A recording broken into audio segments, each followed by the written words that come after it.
And we are back here on KFYO Mornings with Dave and now Matt over there in the hot seat, and Congressman Jodey Arrington on line one. Good morning, Congressman. Good morning. I liked it when y'all had Hasty on the hot seat. Yeah. I was enjoying that. I was hoping you'd let me ask him a few questions. You know, he's interrogated me for the last 3 years. But I guess I'll get him next time. Well, hey, did you see this guy's video clips of him interviewing Beto about guns on CNN and on Fox News? Well, you know, it's no surprise to me that he's trying to out radical left the next guy, and he's at 1%. So I guess when you're at 1%, you got to throw a Hail Mary, you know. And the best way to get the piranhas in a frenzy is to just say, let's confiscate their guns. Let's go and take their guns. Well, and let's criminalize law-abiding people who just want to defend themselves. Yeah. Well, one of the things that we want to talk about is Elizabeth Warren seems to be, from everything I'm hearing, seems to be making a major push toward the top of the heap. And I've said for the longest time that our former Vice President Biden is not going to make it. I just don't think he's got the stuff to do it. But she scares me to death with some of her socialist views. But anyway, first thing I want to ask you is what's at the top of the news today, and of course that's the events between Biden and the president. With all this that's going on, and of course some of the news media's hair is on fire, and they're saying this is it. This is the one we've been waiting on. With certainly this. No, we're not kidding this time. This is going to really get him. So bring us up to speed with that.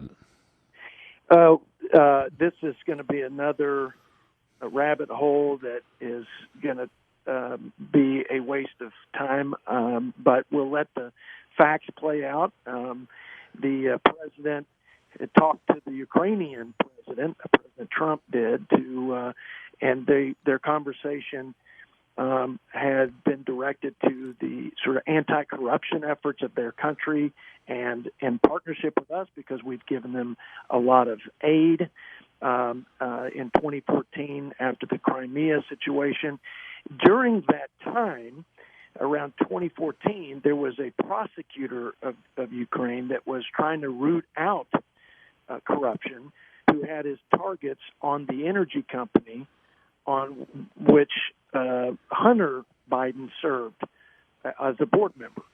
And then apparently Vice President Biden had put pressure on them to take their activities on anti-corruption elsewhere, and they did.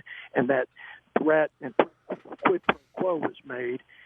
There's a clear conflict by even having the Vice President involved in Ukraine. Did he actually fly down there? Yeah, I think he spent time there. Yeah, I think he went down there. He was the point guy for the Obama administration. And his son had decided to get on an energy company where he could make $50,000 a month. Now, listen, there was clearly a conflict of interest, and that Vice President Biden at the time should have recused himself. But for the president to say, hey, look, that the prosecution dogs and the investigatory activities around this energy company were called off by the Obama administration. And I think we should just make sure that there is nothing there, and that's the chief executive's job. And there was no quid pro quo, and so they're just going to make a lot of this when the real obstruction and the real conflicts at least appear to be on the side of the Biden family. Now, Congressman, if this was one time, it might be kind of a coincidence, but didn't the exact same thing happen with China with a $1.5 billion deal with Hunter Biden? Yeah, I'm not familiar with that one. Oh, okay. So, I can't. I thought there was like a New York Times story back in 2015 or something that talked about him and his ties with China. But that's fine. I don't believe much of what the New York Times writes anyway. But this one for sure reeks of conflict. Now, whether there was any illegal activity or unethical, that was going to be ferreted out by this Ukrainian prosecutor who was called off specifically by Vice President Biden. So it looks suspicious, and I can't blame the president for saying we need to make sure we look at that and determine there was nothing there or that there was something there and we need to pursue it. All right, Congressman, we have to take a quick break. When we come back, we want to talk to you about Saudi Arabia and Iran. You got it. All right. And back here on KFYO Mornings with Matt and Dave. And again, we have Congressman Jodey Arrington on line one.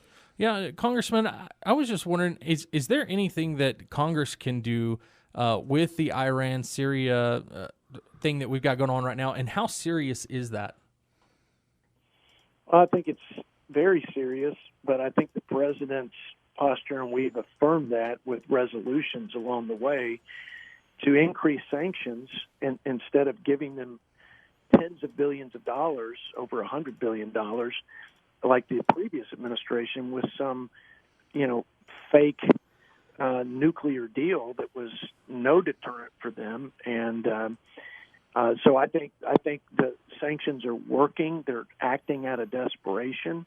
There's no question Iran is one of the biggest, most significant threats and enemies of the state of this country and our allies.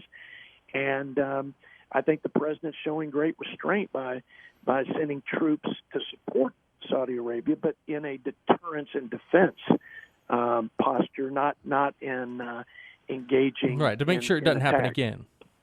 That's correct. Okay, is the world behind this? I mean, you have places like China. Are they going to be buying oil from Iran even with the sanctions? Is the whole world behind this?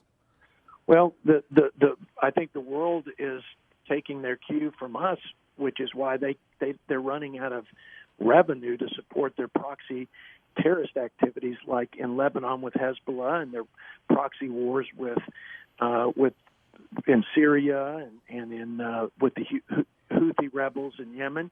So it's working, and again, I think the president's posture is exactly where it needs to be. And remember, I think this is a good point to make in terms of energy policies and why they're important to support oil and gas and what West Texas does, because after that attack, you could have seen a major ripple effect into our economy. But because we are a net exporter of oil, now the world's leading exporter beyond Russia and Saudi Arabia, we had more insulation to that activity in the Middle East, which in the past would have, I think, wreaked much greater havoc on our economy. So, energy independence and what West Texas contributes, I think, is it's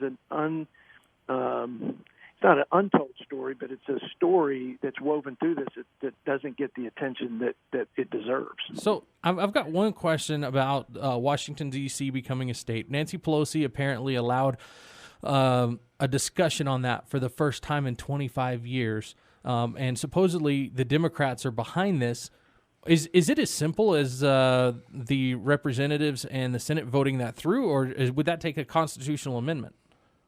Well, it would take a constitutional amendment. Now, some of my colleagues on the Democrat side would argue that, but I think it's clear it would take that, and I think it's been clear since the Federalist Papers all the way through our history up to now that there's been opposition to statehood from the District of Columbia. Congressman, we're up against the hard break here, and we again thank you for calling in and bringing us up to speed on what's happening in Washington, D.C. You bet. Good to be with you guys. Yeah.